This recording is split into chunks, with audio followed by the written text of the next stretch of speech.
Үүл манангаар хожигдсан бурхантын хөндийд үе үеийн зүтгэлнүүдийн гараар үйлдвэр баригдан гэрлэсч илч дулаан дүгжээ.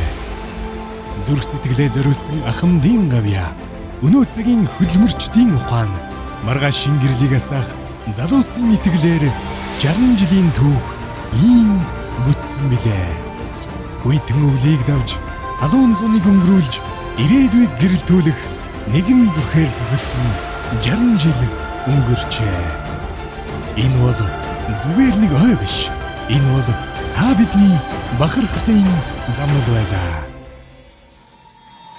Эрхэм хүндэт ахмадууд та бүхнийг компанийнхаа түүхт 60 жилийн он баярын хүндэтгэлийн хүлээн авалтанд хамтдаа бүтээсэн бахархалт замналаан дурсаж ирээдүйн гэрлээ бадраах түүхэн агшинд хүрэлцэн эрхийг өрж байна.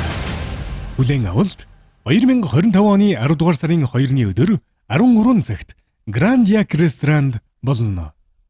Дархны дулааны цэглэгаан станц төрийн өмчөд хувьцаат компани захиргаа.